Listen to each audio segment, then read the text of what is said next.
Congress senior నేత మాజీ మంత్రి జానారెడ్డి ఇంటికి వెళ్లారు సీఎం రేవంత్ రెడ్డి. నిన్న సీఎంతో భేటీ అయ్యారు శాంతి చర్చల కమిటీ సభ్యులు. కర్రెగుట్టలో మావోయిస్టులపై దాడులు ఆపేలా చూడాలని సీఎంకి విజ్ఞప్తి చేశారు. అయితే దీనిపై గతంలో మావోయిస్టులతో శాంతి చర్చలు జరిపిన జానారెడ్డితో చర్చించి నిర్ణయం తీసుకుంటామన్నారు సీఎం. అందులో భాగంగానే జానారెడ్డితో సీఎం రేవంత్ రెడ్డి భేటీ అయినట్టు తెలుస్తోంది. నిన్న శాంతి కమిటీ విజ్ఞప్తిపై చర్చిస్తున్నట్టు సమాచారం.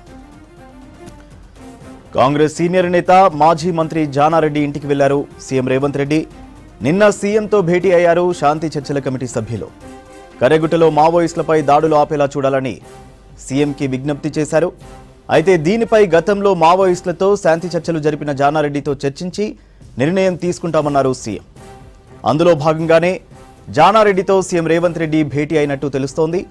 నిన్న శాంతి కమిటీ విజ్ఞప్తిపై చర్చిస్తున్నట్టు సమాచారం.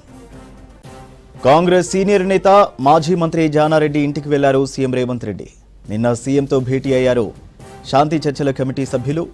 కర్రెగుట్టలో మావోయిస్టులపై దాడులు ఆపేలా చూడాలని సీఎంకి విజ్ఞప్తి చేశారు.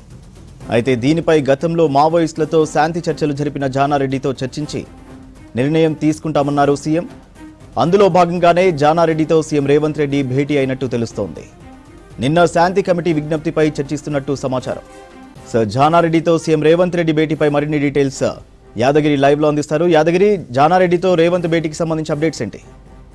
సూర్య, ఏదైతే నిన్న దీనికి సంబంధించి మన ఈ నక్సలైట్లకు సంబంధించిన దాని మీద అవి అక్కడ జరుగుతున్నటువంటి ఈ కాల్పులను ఆపాలి, తర్వాత కూంబింగ్ను ఆపాలి అని చెప్పేసి నిన్న సీఎం ఆపే విధంగా కేంద్ర ప్రభుత్వంతో చొరవ తీసుకొని ఆ కేంద్ర ప్రభుత్వ దృష్టికి తీసుకెళ్లాలని చెప్పేసి నిన్న సీఎం రేవంత్ రెడ్డిని ఏదైతే ఈ శాంతి చర్చల కమిటీ ఉందో ఈ కమిటీ నిన్న రేవంత్ రెడ్డిని కలిశారు. ఈ కమిటీలో ఉన్నటువంటి వాళ్ళు, ఈ కమిటీకి సంబంధించి కన్వీనర్ జస్టిస్ చంద్రకుమార్, తర్వాత ప్రొఫెసర్ హరగోపాలు, తర్వాత ప్రొఫెసర్ అన్వర్ ఖాన్, దుర్గా ప్రసాద్, జంపన్న, రవిచందర్. సో వీళ్ళందరూ కూడా నిన్న సీఎం రేవంత్ రెడ్డిని కలిసి సీఎం దృష్టికి తీసుకెళ్లారు.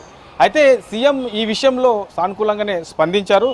సో ఈ విషయంలో మంత్రులతో పాటు మాజీ మంత్రి సీనియర్ కాంగ్రెస్ నేత జానారెడ్డితో చర్చించి దీని మీద మేము నిర్ణయం తీసుకుంటామని చెప్పేసి సీఎం రేవంత్ రెడ్డి నిన్న చెప్పారు. అందులో భాగంగానే ఇవాళ జానారెడ్డి ఇంటికి సీఎం రేవంత్ రెడ్డి వెళ్ళారు. తర్వాత అక్కడ ఏదైతే ఈ కర్రెగుట్టలో జరుగుతున్నటువంటి ఈ కూంబింగ్ ఉందో, తర్వాత ఈ విషయంలో ఎట్లా ముందుకెళ్ళాలి, ఏంటి కేంద్ర ప్రభుత్వం ఏం చేస్తుంది, తర్వాత నిన్న ఈ శాంతి చర్చల కమిటీ ఆధ్వర్యంలో సీఎం రేవంత్ రెడ్డిని కలిసినప్పుడు వాళ్ళు ఏం చెప్పారు, ఇట్లా ఓవరాల్గా ఈ అంశాల మీద కూడా సీఎం రేవంత్ రెడ్డి జానారెడ్డితో చర్చిస్తున్నారు. వాళ్ళ సలహా సూచనలు కూడా తీసుకొని దీని మీద ఒక నిర్ణయం తీసుకునే అవకాశం ఉంటుంది. ఎందుకంటే గతంలో కూడా నక్సలైట్లతో కాంగ్రెస్ సహాయంలో శాంతి చర్చలు జరిపారు. శాంతియుతంగా చర్చలు జరిపినటువంటి అనుభవం కాంగ్రెస్ ఉంది కాబట్టి ఆ టైంలో జానారెడ్డి చాలా కీలక పాత్ర కూడా పోషించారు. సో అట్లాంటి సలహా సూచనలు, అప్పటి అనుభవాలను తీసుకొని దీని మీద కాంగ్రెస్ సంబంధించి సీఎం రేవంత్ రెడ్డి ఒక నిర్ణయం తీసుకునే అవకాశం అయితే ఉంటుంది. ఇక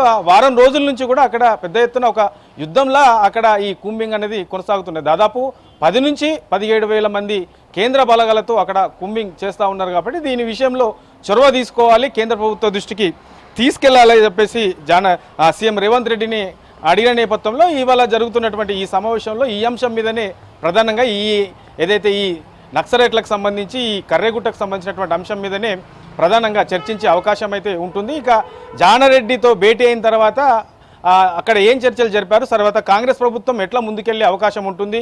సో నిన్న వచ్చినటువంటి శాంతి చర్చల కమిటీకి సంబంధించినటువంటి నేతలు సీఎంకు ఏం చెప్పారు, తర్వాత కాంగ్రెస్ ప్రభుత్వం ఎలాంటి నిర్ణయం తీసుకోబోతుంది, కేంద్ర ప్రభుత్వంతో ఏం చెప్పే అవకాశం ఉంటుంది, మరి శాంతియుతంగా చర్చలు జరపాలంటే ఎట్లా ముందుకెళ్లే అవకాశం ఉంటుంది అనే దాని మీద ఓవరాల్గా ఈ అంశాల మీద చర్చించి దీని మీద ఒక నిర్ణయం తీసుకునే అవకాశం అయితే ఉంటుంది. సూర్య.